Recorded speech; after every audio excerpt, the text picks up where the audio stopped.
Pag masama, that is a very good time to invest. When everything is not so good, pero you have to carefully choose the stocks that are good and long-term. Time is the kakampi ng marunong mag-invest and mag-save.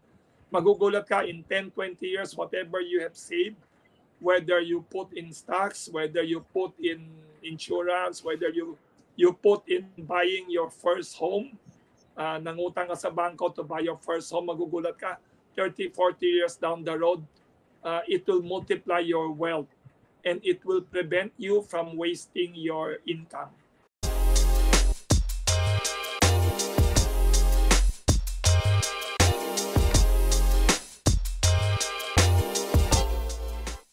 And yes, siguro may question ako, no?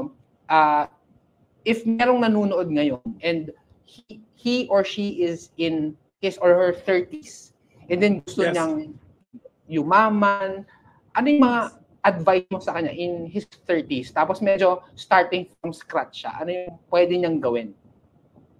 Pag in their 30s, one way to do things to earn money, of course, try to save first. Try as much as possible to find ways to save. Number 2 is to, alam mo, one way for people to get rich is to go into sales.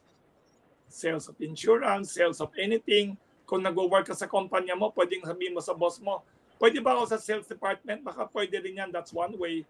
Another thing is to partner with other people and do a small business. Pwedeng sa kamag-anak mo or sa kapatid mo or anyone, mag-join ka lang sa some small business venture. That is also one way to do it. Invest wisely. The best way to grow wealth is to invest wisely. Especially pag 30s ka, you have a lifetime ahead of you. And nothing fancy, you just invest wisely. Time is the kakampi ng marunong mag-invest and mag-save. Magugulat ka in 10, 20 years, whatever you have saved, whether you put in stocks, whether you put in insurance, whether you put in buying your first home, nangutang ka sa bangko to buy your first home, magugulat ka, 30, 40 years down the road, it will multiply your wealth and it will prevent you from wasting your income. Dapat, when you're in your 30s, you have to plan already and don't think that tomorrow is, parang pag 30s tayo, many people, lalo na kung income is okay, we tend to spend whatever we earn.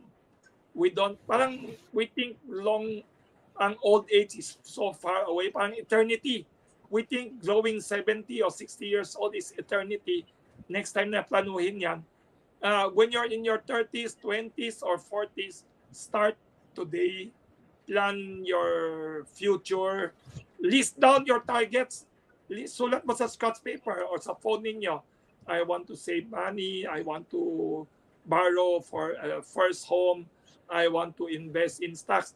Alam mo ba, Neil, masama yata ang stock market now in the world is not very good. Pag masama, that is a very good time to invest. When everything is not so good. Pero you have to carefully choose the stocks that are good and long-term. Na kahit na mag-World War III, World War II sa mundo noon, na World War II, may mga kumpanya na nandun before World War II, hanggang ngayon nandiyan pa. Yun ang the type of companies you have to put your money in. Imagine na yun si Warren Buffett sa Amerika, may mga tao na nag-invest sa kanya 50 years, 30 years down the road, multi-millionaires na in dollars. So invest, save money, plan, whatever income you have, i-multiply mo. Yeah. Yun yung napaka-importante. During the time na crisis, syempre mahirap sa kababayan natin, pero that's also a great opportunity where you can buy items ng mas mura. Kasi people are selling it ng mas mura kasi kailangan ng cash. Kaya maganda rin na may emergency fund, buffer fund, so that ready ka sa mga ganong pagkakataon. Since, may question din pala ako, since you've been into business for not just years, but decades, For Yes. people who are watching now and they want to be into business, what are Yes. the business tips, business advice that you can share with them na yun yung mga kailangan nila i-work out on so that mas malaki yung chance na mag-flourish yung business nila? Whatever you want to do, please carefully study and research very well. Mag-research kayo, and alam mo, ang ginagawa ng maraming Chinese nga in the Philippines and in the world, the best research nila, they work for someone. Nakakatawa. Kaya nga maraming mga Chinese ayaw may empleyadong Chinese eh. Kasi pag nagtrabaho, magiging kompetensya nila. The best way is to learn from where you are working. That's why sometimes it's okay to work for a small and medium company. Kasi pag small and medium ka, lahat papagawa sa'yo. Hindi ka lang nakastuck sa sales department, hindi ka lang nakastuck sa HR department or sa finance department. May pag mga small company, all around ka, lahat pinapagawa sa'yo. So try to open your eyes and ears, learn from everything, look for opportunities, and also keep on reading about other business success stories na mga small businesses, how they started out. There are always opportunities everywhere. So research and ask questions. Don't be shy and afraid to ask your friends, your relatives. Tanong mo lang, alam mo, Neil, many people I notice, I realize, they are averse or they ayaw ikwento ang failure. Pero pag may success story, may tendency ang mga tao mahilig mag-share. Hindi lahat ng tao secretive. Ibang tao tatanong mo, paano mo na-umpisa yung negosyo mo? Kung may kapitbahay ka, kasama ka sa church, or kaskwela mo sa high school, o kapitbahay mo sa neighborhood, pag nakausap mo, ano naman lesson mo nakuha sa negosyo mo na pwede ko i-apply sa ibang negosyo ko? Alam mo, kahit na you are not in the same industry, you can get inspiration and ideas and tips from other people. Keep asking and keep researching to get ideas for business. And isa pa, never be content with, kunyari, na-fail ka isang beses, dalawang beses, pangatlong beses, never be discouraged, never give up. Kung mali yung direction mo or the venture that you have, it doesn't mean you're not a good business person. That is the statistics worldwide. Not all new businesses flourish or survive. Pero almost all the successful people have gone through failures. Wala akong kilalang successful person, halos wala, very few, na never naka-encounter ng failures or setbacks sa buhay. So, don't forget, if you encounter failures, hardships, lesson yan. Hindi yan setback. It's a lesson. So, non-stop learning from everyone, from everything. Yeah. I agree with you, especially with failure. Sometimes kasi, when we fail on something, nagiging identity natin eh. But we need to remember that when you fail, you are not a failure, but it's just an event where you can bounce back from. Siguro yung question ko, no? Kasi I'm sure you have had your shares of failures in the past. And sinasabi mo, importante bumangon. And I'm sure people who are watching now, maybe they are in the midst of failure. Anong practical tip para hindi sila ma-discourage? Or I mean, okay lang ma-discourage, pero hindi dapat 3 taon kang discourage, di ba? Pero ano yung tip mo sa mga who is experiencing failure now so that they can rise from it? Number one, whether you are religious or not, you have to have faith in God. Don't forget na we are in this world not alone.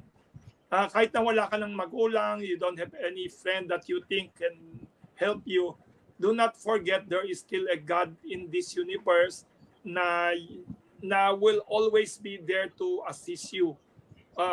Maybe the failure that you encounter, maybe the pain and hardships that you encounter is part of a plan niya to make you a better person.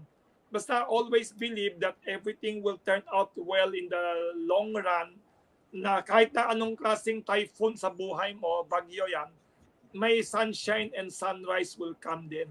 Number one yan, you have to have faith in God. Number two, you have to try to be healthy.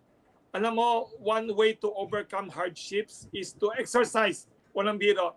Kung may hardships ka na hindi mo ma-overcome, whether emotional problem yan, financial problem yan, professional, business, do not forget your physical health. And hindi lang dahil you have to overcome, you have to be healthy. By the act of exercising during crisis, that will make you less painful ang experience. That will make your life less traumatic, less sad. Because why, Neil? Scientifically, when people exercise, when we walk, often papawis tayo. When we exercise, we get this chemical in the body, endorphins, that gives us this feel-good feeling.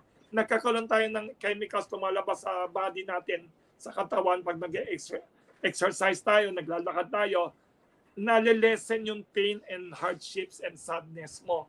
That is number two, you have to exercise. Even if you're successful, you have to exercise.